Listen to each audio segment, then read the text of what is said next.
are listening to a free version of the Majority Report with Sam Steeder. To support the show and get another 15 minutes of daily program, go to majority.fm, please. The Majority Report with Sam Steeder. It is Tuesday, September 10th, 2019. My name is Sam Steeder. This is the 5-time award-winning Majority Report. We are broadcasting live steps from the industrially ravaged Gowanus Canal in the heartland of America, downtown Brooklyn, USA. On the program today, Peter Edelman formerly worked for Senator Robert F. Kennedy, was in the Clinton administration where he resigned in protest of Bill Clinton's signing of the AFDC welfare reform legislation. The author of Not a Crime to Be Poor, the Criminalization of Poverty in America. Also on the program today, breaking news. Yeah, what the heck?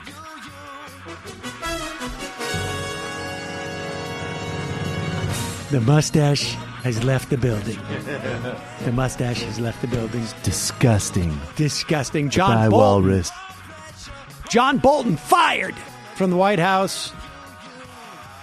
Literally, well, I shouldn't say that it's causal, but it's certainly, if you're looking for a sign that we will not have a war with Iran anytime soon, John Bolton leaving the White House is about as good as it gets. Also on the program today, the CIA extracted a Russian spy, a top Russian spy, for fear that Donald Trump would reveal that spy's presence. We were just bonding so much, and we were stablemates. He was bragging, I was bragging. One thing led to another. Big bellwether election in North Carolina's 9th congressional district today. Compliments of a massive Republican vote fraud scandal. Meanwhile, Think Progress implodes. Union steps in. Democrats look to jam Senate Republicans with a vote on Trump's stealing funds for his border wall. And 50 U.S. states open an antitrust investigation of Google. Meanwhile, Wilbur Ross, Commerce Secretary, threatened to fire top employees at NOAA if they reported the weather accurately. Trump's approval slips as people get gloomy about the economy. And the Koch brothers data machine helped the most bigoted Republican candidates in the country attack immigrants. Lastly, Andrew Cuomo under fire for his failed corporate giveaways in New York State, all in the wake of that Amazon deal, still paying benefits for the state as they now have the guts to reevaluate these corporate giveaways in New York State that, even if they panned out the way that they always are sold to us as panning out, would be questionable. But the fact is, they never do. They never do. And so that's finally, we're seeing some scrutiny. Welcome, ladies and gentlemen. Full complement of folks here today. Want to make sure, Jamie has two things to plug that I want to make sure that we do at the top of the show while people hear it. Jamie, go. Yeah. So, let me put myself on camera. Do I do the fun one first? Sure. My show, The Antifada, is doing a live show with Pod Damn America at Littlefield in Brooklyn on October 12th. And tickets are now up for sale. So October 12th, go check it out. You can buy those tickets. We have a link at the majority.fm site. I will put one there. And second thing. The second thing is, if anyone's in the New York area, Close the Camps NYC is doing a big nonviolent direct action this coming weekend, and they need way more people. So if you're in the area and you want to help out, go to closethecampsnyc.com. Let me double check. Well, we'll put that on the Yeah. the I'll put a majority. link there too.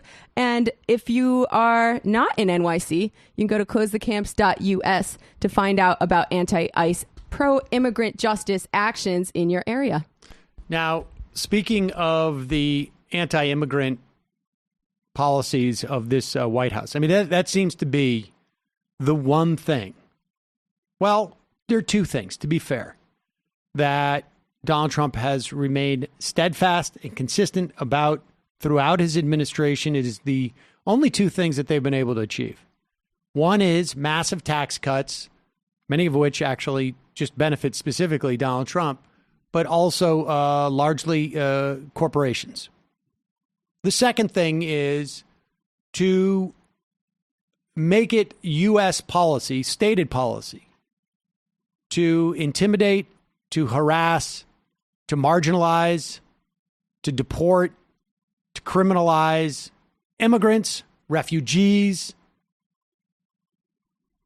people who are here because of civil wars, people who are here because of violence, because of natural disasters, people who are here simply because they want to make better lives for themselves and their children. I've got a story from the New York Times of children who have diseases who are being kicked out of the country. They've been here on deferred action because of illness. Jonathan Sanchez looking to be deported to Honduras. If he is, he will die, writes Jorge Ramos in the New York Times opinion. 16-year-old suffers from cystic fibrosis, the same illness that killed his older sister. Though the government official who sent Jonathan's parents a letter telling them that they should leave the United States within a month didn't seem to care. What will happen if you're sent back to Honduras? I asked him during an interview. Well, basically, I will die, he told me. He was talking from near Boston Children's Hospital, where he receives a treatment that's helping him deal with a lethal cough. Among other things, cystic fibrosis causes a buildup of mucus in the lungs that cannot be removed. If I miss treatment for one day, I start coughing a lot. I get tired. I find it hard to breathe. I have stomach aches and I can't digest food. This is going on around the country. And not only with people who are here, this 16-year-old apparently does not have documents, does not have citizenship here.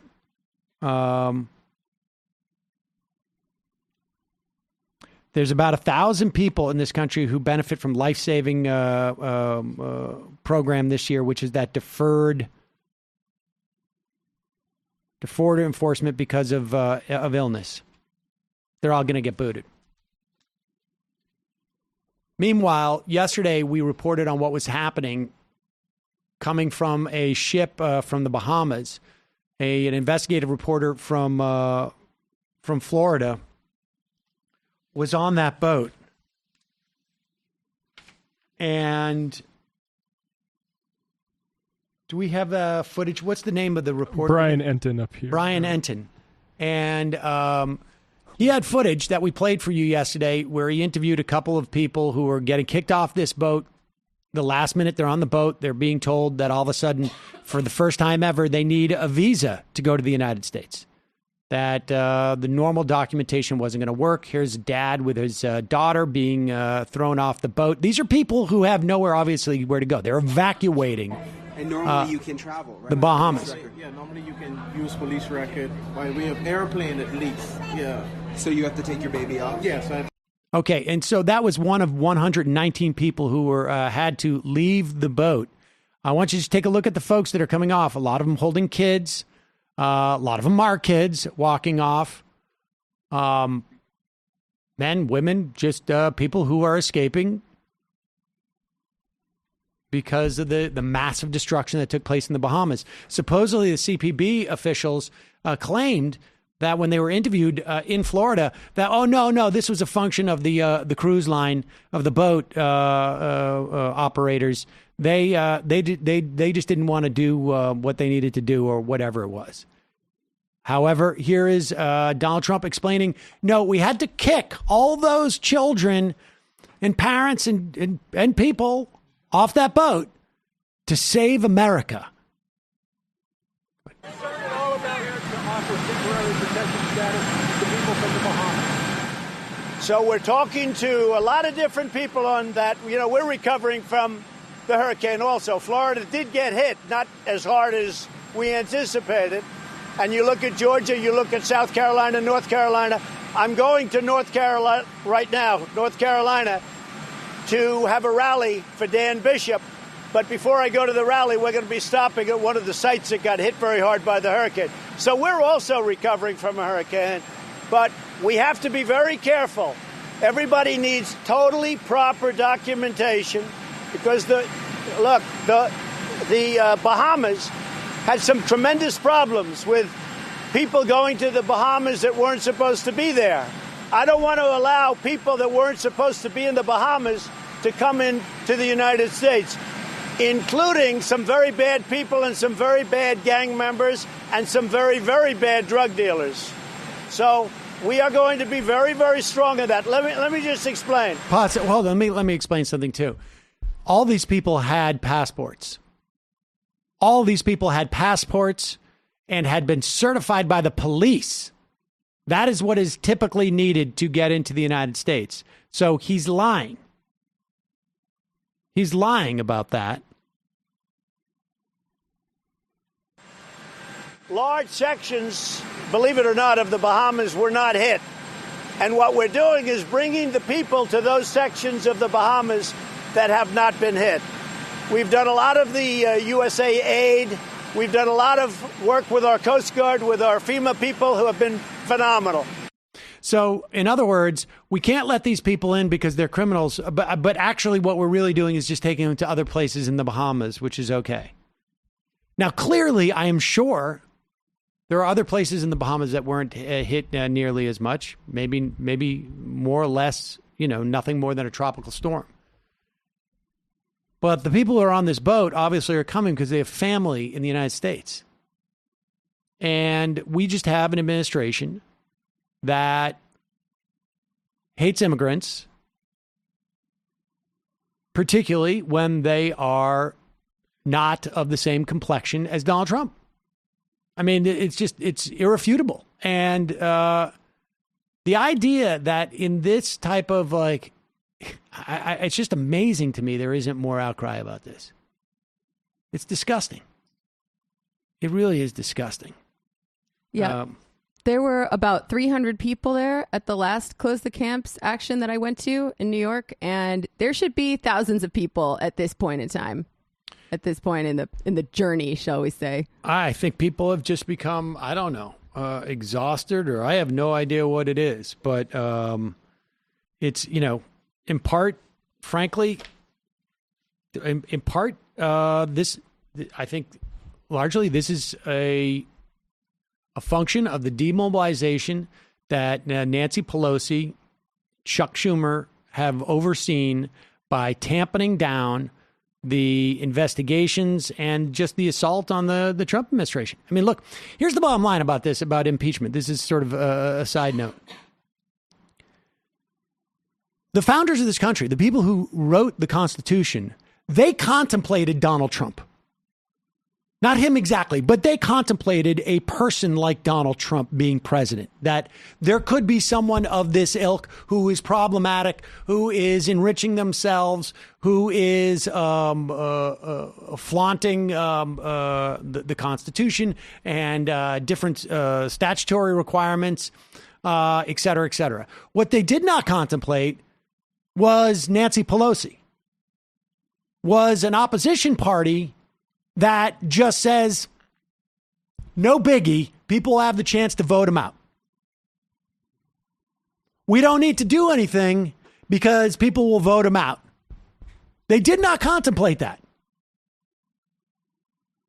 They gave the apparatus for an opposition party, or theoretically, I guess the same party, to deal with a Donald Trump. They did not anticipate that they would not use it. And so when we think about what has gone wrong in the United States, just in this very limited, we're talking about a very limited issue set here, because obviously a lot of other problems that Donald Trump is symptomatic of. But when we talk about why Donald Trump is in office with no threat, and I know they're doing stuff now at the Judiciary Committee, but Nancy Pelosi's successful, mission accomplished. But that just purposefully denying refugees from a natural disaster the ability to come to this country, 125 people. That should be like the latest thing that is added into the inquiry. An inquiry that should have been already in operation for 6 months. And when we look back on this era, when historians look back and say what went wrong in terms of the way that the country could deal with Donald Trump, it's going to be Nancy Pelosi. That is the aberration here. It's going to be Nancy Pelosi was the sort of flaw in the system that was not contemplated. That you would have an opposition party that would just say, he'll impeach himself. I mean, it's ridiculous. I'm mad about it. It's unbelievable because he has complete impunity at this point. And it's going to be a lot worse if he wins the re-election. Yeah, no crap. Well, meanwhile, on a different note, I could use a little hydration, probably. And staying properly hydrated is one of the most important factors during the summer, but frankly, at all times. Liquid IV is the fastest, most efficient way to stay hydrated. We fight over these things in the office. I got to bring in more. Wait, we have some left? I don't think we do. I think people need to, obviously when you're after your exercise, but when you travel, when you drink too much, when you're getting a cold, when you feel like you're getting a cold, be great if we all have the ability to drink, 16 bottles of water a day. But if you can't, Liquid IV provides the same hydration as drinking about 2 to 3 bottles of water. It's the fastest growing wellness brand in the country, as far as I know. Plus, it contains 5 essential vitamins, including more vitamin C than an orange and as much potassium as a banana. Healthy alternative to traditional sugary sports drinks, no artificial flavors, no artificial preservatives or any preservatives. And it's perfect for fueling tough workouts, preventing muscle fatigue, promoting healthy post-workout recovery. Like I say, also for the type of, for me, it's a little more drinking situations. Recovery mode. You can find them everywhere. The hydration multiplier is even sold at all Costco's nationwide. Oh, nice. Picture Sam's get carried out of the bar like Nancy Pelosi. Exactly. All right, sir, we're going to get you a cab. And then honestly, like the first thing I do, remember to drink Liquid IV when I get home. Look, I love Liquid IV. I know you're going to too. Right now, our listeners get 25% off at liquidiv.com when you use the code majority at checkout. That's 25% off of anything you order at Liquid IV's website. Go to liquidiv.com, enter my promo code majority, get your savings, start getting better hydration. Liquidiv.com, promo code majority. Don't wait. Start properly hydrating today. We, of course, put a link in the podcast description to that. And there's still a little bit of sun. Summer's running out. You don't want to be stuck. I know it's a drag. You don't want to be stuck in the office when you don't have to be. People, what software? What software should I get to make my my company more efficient? Well, I got to stay in the office and check it out. Well, I mean, actually, for me, it's sort of fun, but find the right software at capterra.com/majority. It is a free And I think the biggest online resource to find the best software solution for your business.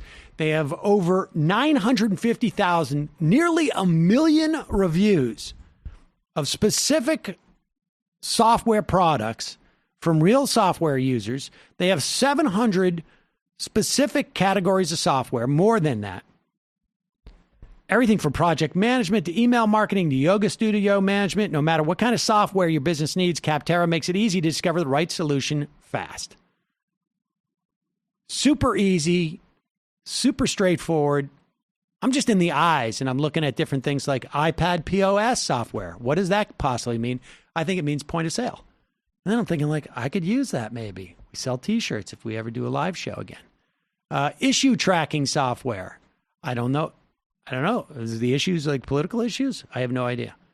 A bunch of software. I don't know. Jail management software, janitorial software, job shop software, K through 12 software, kennel software, landscape software, landing page software, lead capture software. Every single business you can find. It's crazy.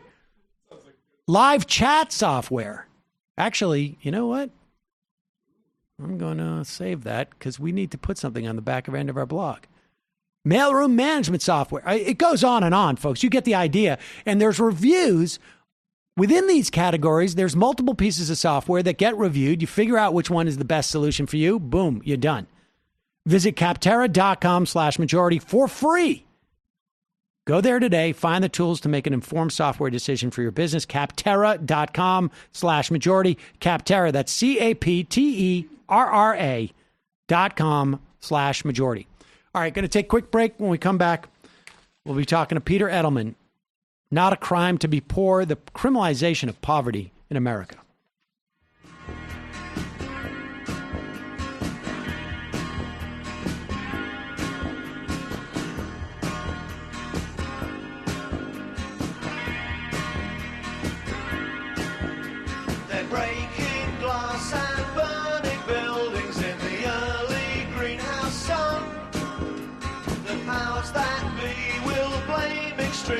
And I may well be one. Yes, I may well be one. And oh, what Tyler's ghost is smiling as a grooming he looks on. They haven't really been this angry since 1381. Since 1381. And I am just a jangling man in the cold, too long, long, long. And I live with a raggedy and we never had any money. Is it really so wrong?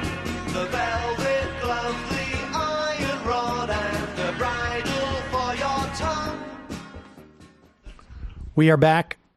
Sam Seder on the Majority Report. On the phone, it's a pleasure to welcome to the program the Carmack Waterhouse Professor of Law and Public Policy at Georgetown University Law Center, author of Not a Crime to be Poor, The Criminalization of Poverty in America. Peter Edelman, welcome to the program. Thank you. I'm so glad to be with you. So your book starts more or less with a history of poverty, and you have certainly had real involvement in the sort of ongoing, I guess, fight on poverty, war on poverty. But give us a little bit of history. Perhaps let's start around the New Deal, I guess, in this country, where we really, maybe for the first time, had an active federal government attempting to alleviate poverty in this country, and walk us through when through those years where the fight got turned on its head a little bit. I think you're starting at exactly the right place. Of course, we didn't have the capacity as a country, or at least we thought so, to do what we began to do with the New Deal. in the Great Depression. So the first thing that one thinks of when we're thinking about poverty and low income is Social Security in 1935, and we also got a minimum wage for the first time. There was the commitment in terms of the national government to make things better in terms of income that was never tried before, and so that's the beginning. And then we go through World War II, and not so much more because we were struggling with other enormously important things. And so the next big change in the development for low-income people is with President Kennedy, President Johnson, and the war on poverty. And also the consequences of civil rights, because the civil rights movement and the great statutes that were passed in 64, 65, 68 made a tremendous. If you look at the poverty for African American Americans, it was 55% poverty in 1959, and by 1973 it had gone down to 31%. So that's partly because of laws that affect all races, but also because of what civil rights did do. And so there were both because of the economy, which was strong through that period, and through the civil rights and various programs as well. By 1973, we were down as a country to 11.1%. That's the lowest that we ever got. And just to give you the look ahead, yesterday we found out that the 2018 numbers got us down to 11.8%. So we're getting back down there. It was 11.3 at the end of President Clinton. Those were the low times in the amount of poverty. And what's happened over that period of time from 1973 to now, and having those numbers be basically the same as they are and have not gotten better, is because we've had a turned into we're a low wage country. I think anybody listening knows that, and so the good jobs, the manufacturing jobs went away, and we were pushing against that for really the half of the people in this country have not had a raise. They're basically about the same. The numbers may look a little bit, but that's because there's been some inflation. And so that's what the struggle has been here now for really half of a century. And it's important to understand that underneath that, we have done a lot. You hear over and again people who are against the public programs that we have. They say, "Oh well, those things didn't work because, gee whiz, the poverty didn't go down." The fact is that if we didn't have Social Security and food stamps, SNAP as it's now called, and the Earned Income Tax Credit and vouchers and a whole number of things, the 40 million or so that we have now a little bit under 40 million people, it would be more like 85 to 90% of the million, right. That number of people about 90 million people instead of 40 million people. In other words, really, it's so important for people to understand that. So we would have more than double in poverty right now, were it not for things like Social Security and, like you say, food stamps and the earned income tax credit. And we should also say, absolutely. And when we talk about Social Security and the New Deal, there were obviously a lot of people who were left out, particularly African Americans. And women to some extent, based upon the jobs that were available for Social Security at the time. That is, in some respects, we still live with some of that legacy. But some of it was fixed, during the era you talk about in the mid '60s. Just before we talk about that change to in the '90s when poverty becomes criminalized in some fashion. But just more broadly on the question of poverty, like what hampered the progress as we went into the '70s? Like, what was it? Just simply a function of the will to diminish poverty began to wane, and from a political standpoint, we could maintain where we had gotten in terms of progress, but we couldn't go further. What happened to that? So going back to the '70s, but you're quite right to sort of put a marker on the '90s and one aspect of what Clinton did. But you had both the fact that we had lost all those good jobs, and we became this low-wage country, as I mentioned before. And then as we go through that period of time up until now, we had President Reagan, who was very negative when it came to do anything about people at the very lowest end. And so, and I have to say, I believe that the Democrats, I'm a Democrat, didn't do enough to understand what was going on with all of these low-paid jobs and not doing enough about it.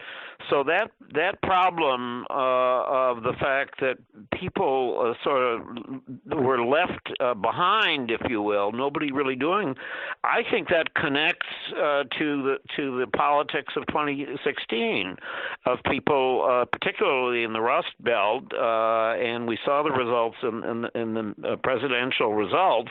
In a large way, that's people who were disgusted with both parties. So it's very important politically. Well, that takes us up then into the 90s.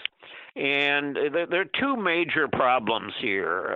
One I already talked about a number of times, which is the low-wage jobs. The other is the people at the very bottom, because we now have people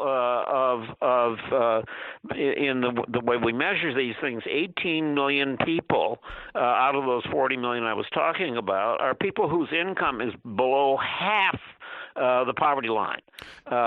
This is referred to as extreme poverty, right? I mean, extreme that's poverty. literal, yeah.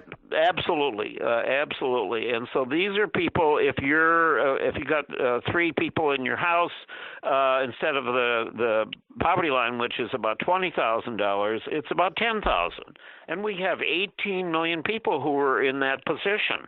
It's just terrible, and we've done very, very little about it. And the major part of that, unfortunately, took place when the so-called welfare reform of 1996 took place, and just what's happened as a result on cash assistance has just been smashed. I can give you detail. I mean, basically, you have less than 3 million people in the country who get cash assistance, and so you have 7 million people in this country whose only income is from food stamps, SNAP.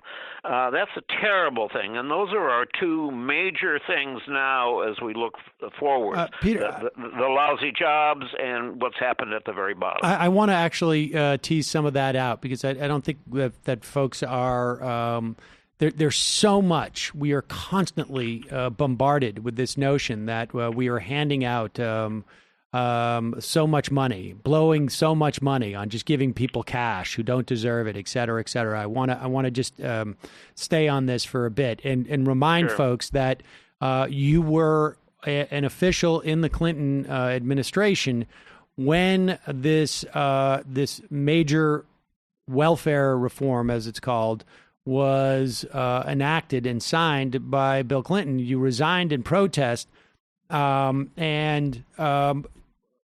maybe let's start with those figures that you were talking about in terms of who received cash and whatnot. But why?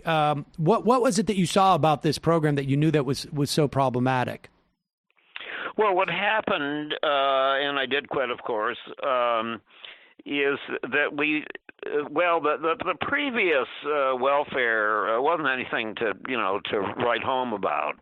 It needed people were not getting enough help to get out of receiving being on welfare, and this is aid for dependent families and children. Is that what it was? Yeah.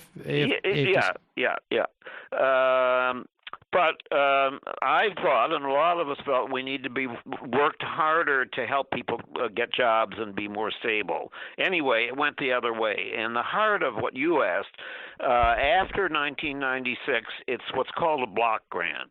And what that means is that nobody has a right to anything. It's entirely up of the states, and they literally, under federal law, didn't have to help anybody. And it turns out now that there's a lot of states that fundamentally don't help anybody except for food stamps, which is a federal program. So we're now down to the point where when in 1996, 68% of children living in families, low-income families, were getting cash assistance. A lot of states that was only a little bit, but they were getting it, 68%. Now it's 23% of children living in low-income families. That's what's happened to it. I said before, that's why 14 million people in 1993 getting cash assistance, which, by the way, was too many, to get below 3 million now, because the states have they can do whatever they want with the money. So how many, so when you say that only 23% of children living in poverty are getting cash assistance, how many states are we looking at that don't provide any cash assistance? And when we say states don't provide any cash assistance, that means that the federal government is not providing cash assistance because that money goes through these states. But for SNAP, and my understanding is that for SNAP, the highest amount that I think an individual can get on SNAP is somewhere around what is it, $200 a month in terms of food, food allowance, essentially. Let's stop on that for a second. The way I do it is the same thing that you're saying, but for a family of three, it's about $6,000 a year, and again, that's the poverty line is $20,000 for a family of three, and that should be higher than it is.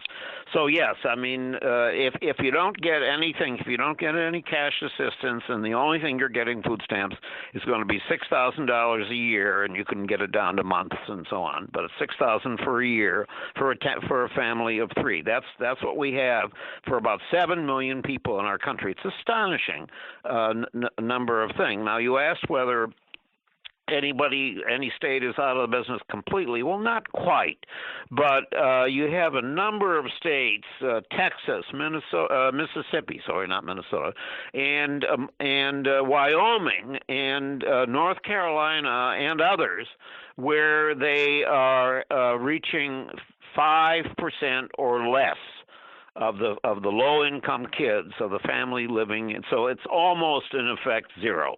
Wow. It's amazing. It's shocking. And so what do they do with that money? I mean, they're getting these block grants from the U.S. government, from the federal government, and they're not passing on the cash directly. What are they doing with that money?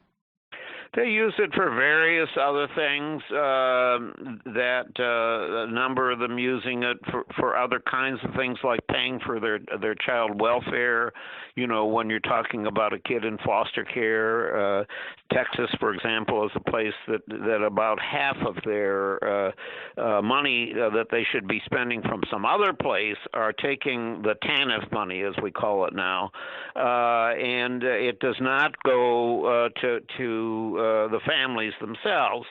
Some of them have some programs that do one thing or another, but the actual cash assistance is down to those numbers that Right. I mentioned, and they actually use some things that don't have anything to do with low-income people at all. So how rigorous is the federal oversight on, I mean, so this is also, I mean, a lesson for people as to why when we hear block grants about any federal program, people get very concerned, because then it really is essentially not that program. It's just a pool of money. How are there any parameters as to how that money must be used, or is it just so the parameters are so wide and ambiguous that essentially a decent comptroller in a state can figure out how to shift that money around?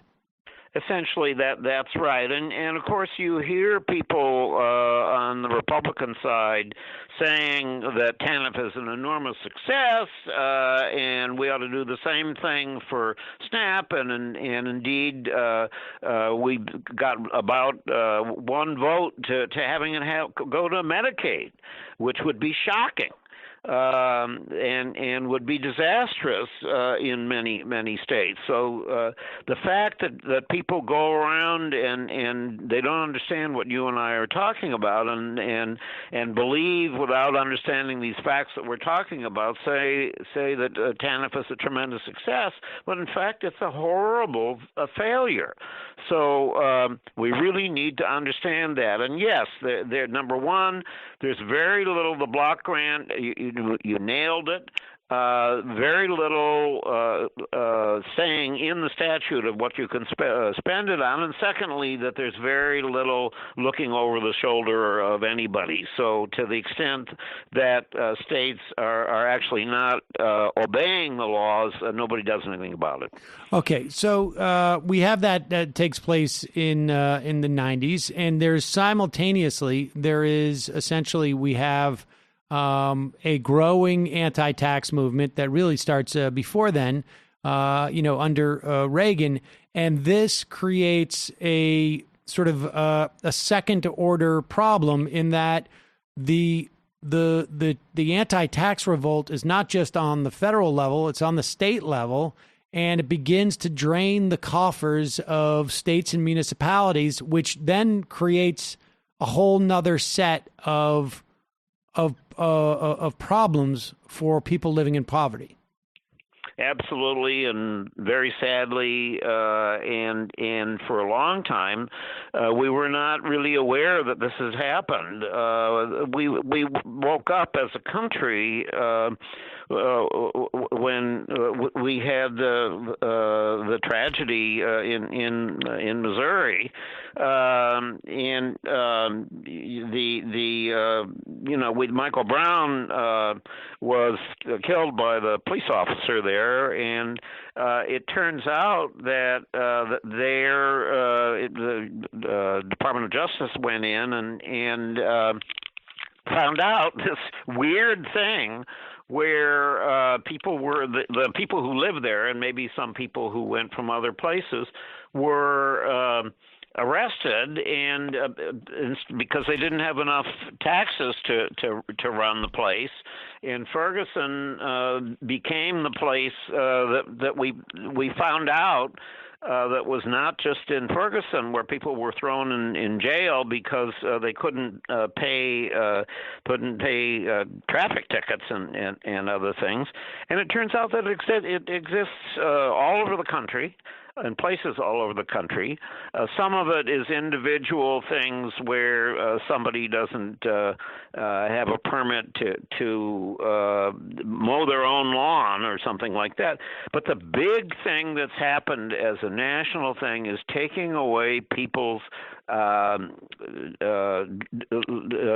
driver's license for driving, suspending those driver's licenses, and it's just shocking. We know that well over 40 states are doing that. We're talking between that and other kinds of things, like I mentioned. The best I don't know that these numbers, we think what I'm about to tell you, it's bigger than that, but about 10 million people owe about $50 billion. It's just absolutely shocking, and what it means in people's lives, particularly with regard to taking away driver's licenses, is people have to use their cars. So this is great from the point of view of getting revenue, which, remember, is what you started the conversation with quite correctly. So we took the go to work or take child to school or go to the grocery store, whatever it is, and you drive with that license and you get nailed again. And so these amounts, and it isn't just the fines themselves, which are way jacked up. I mean, anybody listening to this in their own state knows that what used to be $50 is now $500 in state after state. There's fees as well that have no connection to anything except money. The courthouse library, things like that. And then it's more than that, because if you get put on probation, you have to pay for that in 44 states. It's unbelievable. And so you have all of these things. You're in jail or you're in prison. Turns out in state after state, you have to pay for the room and board in those places. And this is all, I mean, people, it's literally crazy. And the country's kind of making up. Don't you think people are kind of beginning to know that this is going on? Yeah, I think so. I mean, I think we've done a couple of interviews over the past year or two, particularly, I mean, mostly in the wake of Ferguson. Where this dynamic, where the where police departments end up becoming revenue machines for these cities, these counties, the states. But here's a question I have for you in this, and there's plenty of examples. I mean, I think people understand the dynamic that.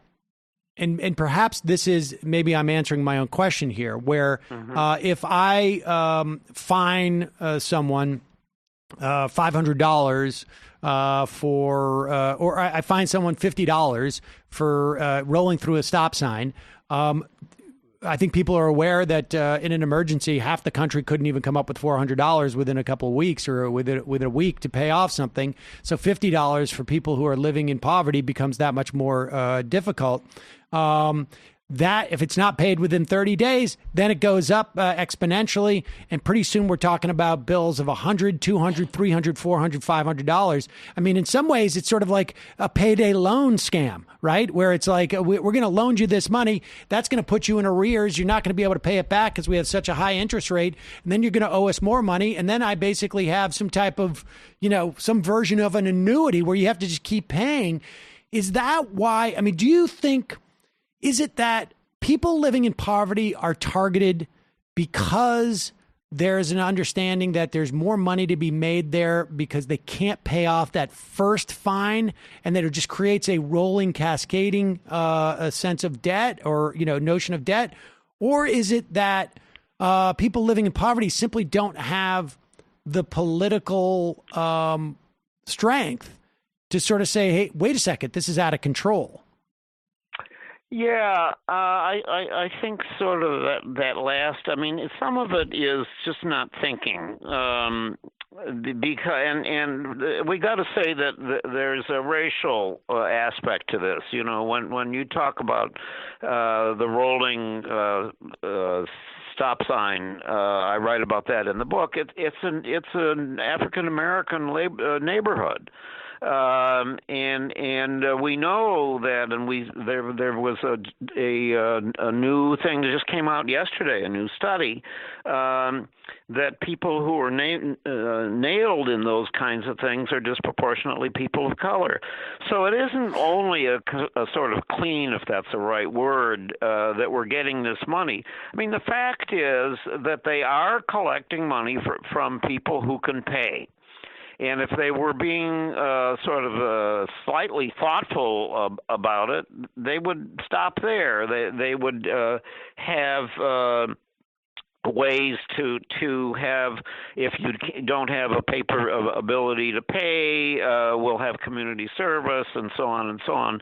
Although the better thing would be to just get rid of these whole incredibly high things, and what we should be doing is what's called taxes.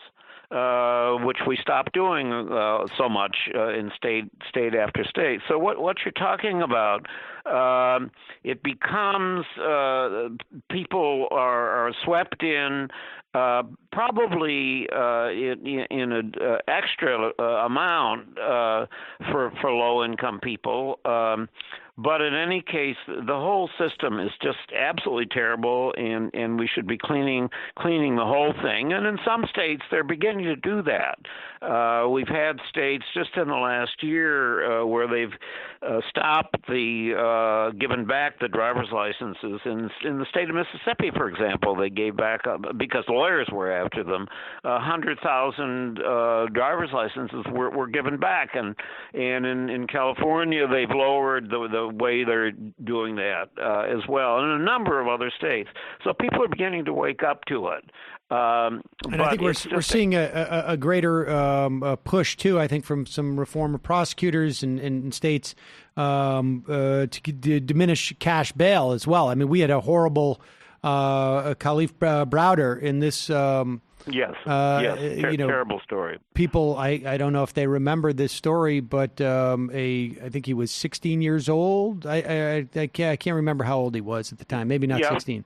Well, he's at Rikers and in New York, and he doesn't get bail, and he ultimately gets out. But by that time, he's very, very mentally ill, and he kills himself. And to be clear, he was in jail for 3 years because he was unable to make bail. Yes, 3 years. And this is for supposedly never came to trial, and simply on the accusation that he had stole a backpack with, a camera, a $700 camera. That's a lawyer thing, I have to say. Right. But yeah, the whole thing is absolutely awful. But, bail around the country, we didn't talk that much yet, so if we can get that in. Please. There are 700,000 people who are in jail around the country every day. And 450,000 of those people are not guilty of anything, because they're only in jail because they couldn't pay the money on the bail. And that's just, that's the setup. And we're finally, both by legislation and by litigation, stopping that in a number of states. New York State just has a new statute that's terrific. New Jersey's doing a very good job, and et cetera. And it's just absolutely horrible. The idea that 450,000 right now, as you and I are talking, are in a jail, and the only reason they're there is they can't pay for the bail. And then what happens is that the person says, "I got to get out of here. I didn't do anything," but they go to the judge and they say, "I'm guilty. I plead." And then they get out, and then they owe a lot of money, and then the same thing that we just talked about happens. They can't pay on the payment plans.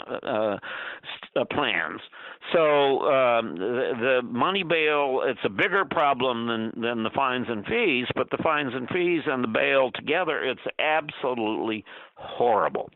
All right. Lastly, I just want to, because you provide some answers and some solutions at the end of the book, and It really wouldn't be that hard to more or less eliminate poverty in this country, would it? We could. We could. It has to be, if we're going to do it the right way, we've got to have better education for people, low-income people, which tends to be people of color who are parts of the city where the schools aren't so good.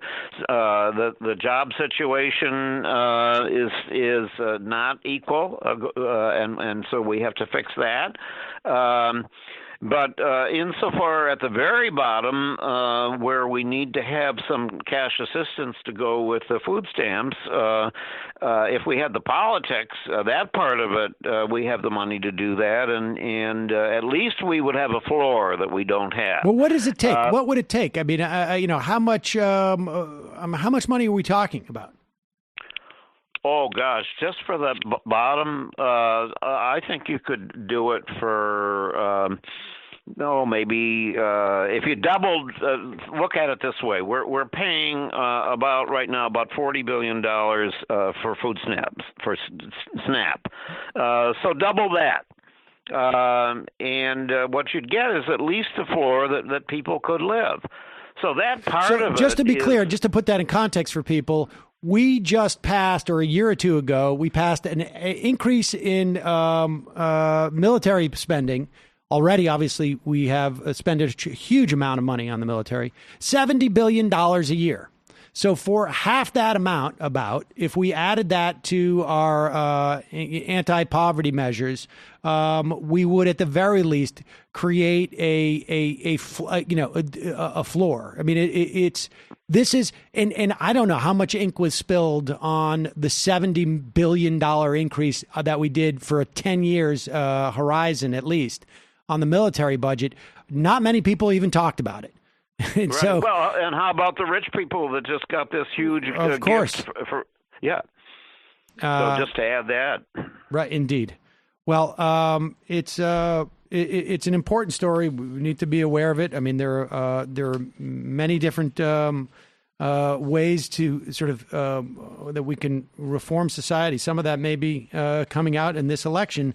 We'll see. But if we wanted to end poverty in this country, we certainly could. Of course, it's become and I imagine on some level this is why that criminalization of poverty was allowed to sort of linger for so long, because particularly when we talk about the 90s, the 80s, the 90s, and the aughts, and even into this decade, the theme of people of poverty being a function of sort of a morality or a lack of morality or righteousness, it seems to have permeated the culture, and hopefully we're sort of,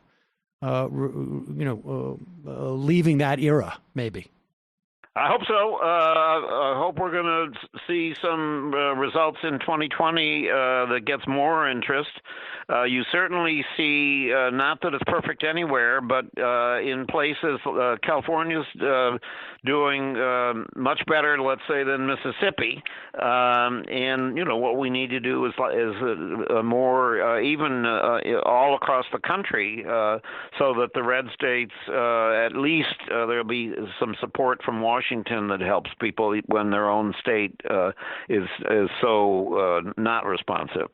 Not a crime to be poor, the criminalization of poverty in America. Peter Edelman, thank you so much for your time today. We'll put a link to your book at majority.fm. Thank you very much. All right, folks, going to take a quick break here. Head into the fun half of the program. Just a couple of programming notes. Thursday night, we're going to be doing live coverage of the Democratic debate.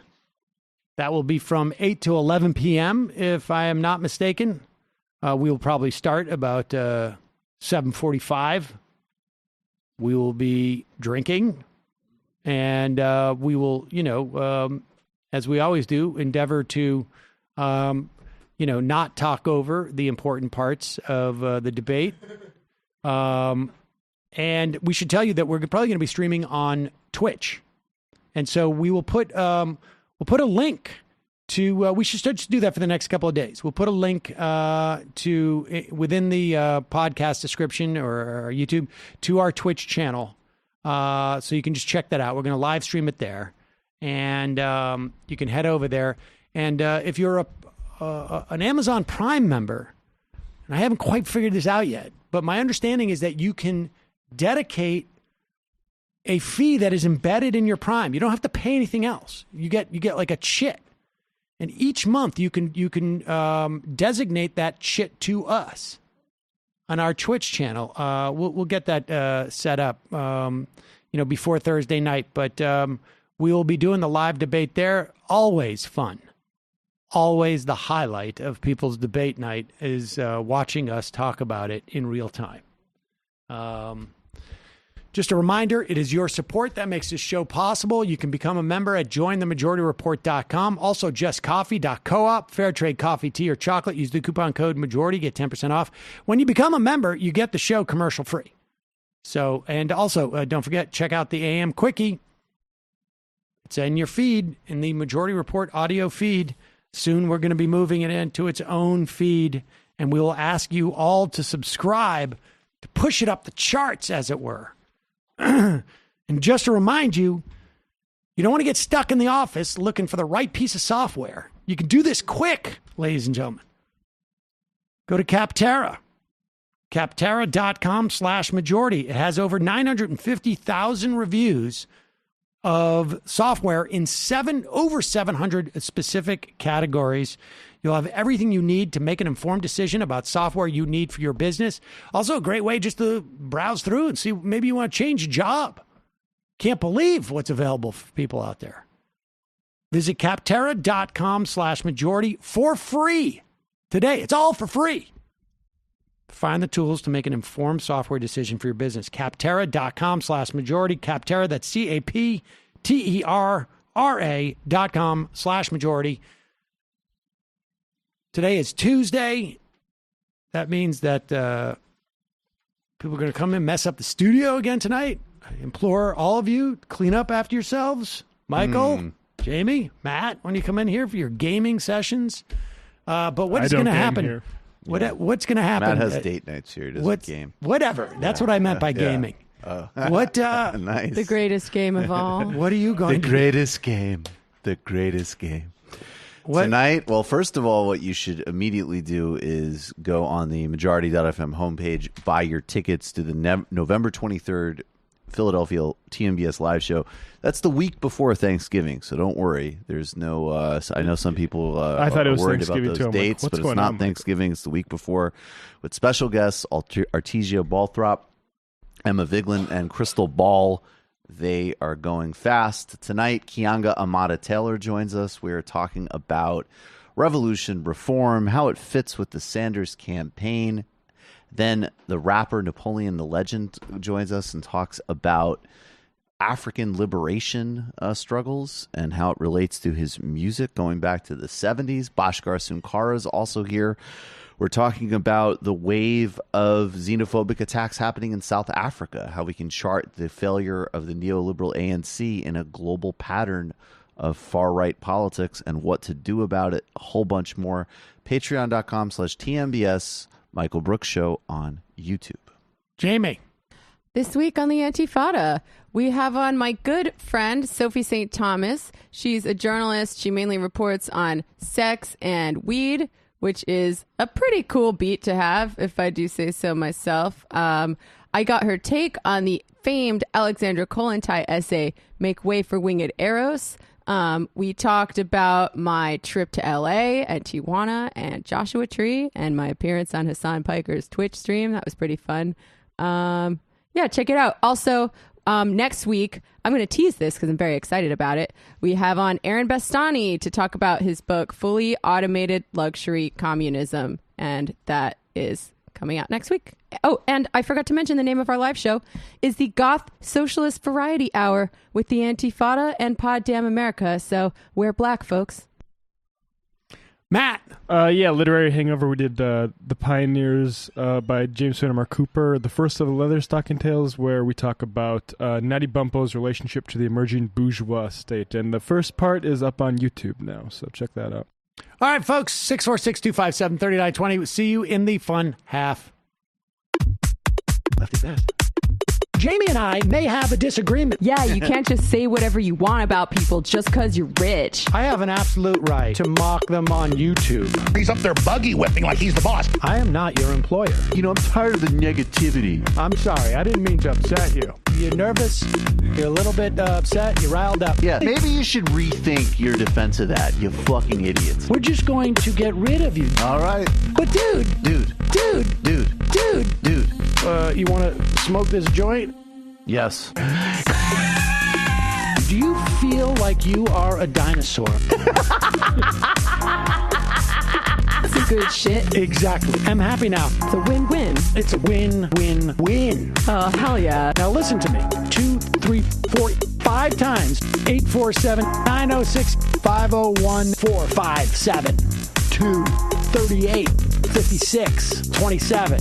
1/2. 5 eighths. 3.9 billion. Wow. He's the ultimate math nerd. Don't you see? Why don't you get a real job instead of spewing vitriol and hatred, you left-wing Limbaugh? Everybody's taking their dumb juice today. Come on, Sammy! Dance, dance, dance.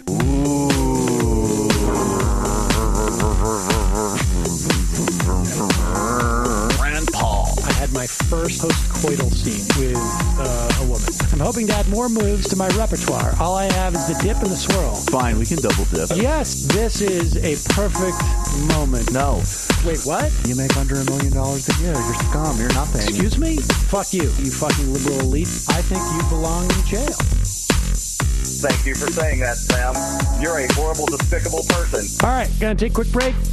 I want to take a moment to talk to some of the libertarians out there. Take whatever vehicle you want to drive to the library. What you're talking about is jibber jabber. Classic. I'm feeling more chill already. Donald Trump can kiss all of our asses. Hey, Sam. Hey, Andy. You guys ready to do some evil? Hitler was such an idiot. I think I might be a Nazi. Agreed. No. Death to America.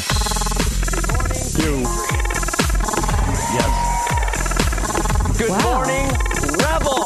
Wow, that's weird. No way! Unbelievable. This guy's got a really good hook. Throw our hands up. Hello. Wow. Hashtag no worries. Let's. I want to just flesh this out a little bit. I mean, look, it's a free speech issue. If you don't like me, Hey, shut up! Thank you for calling into the Majority Report. Sam will be with you shortly.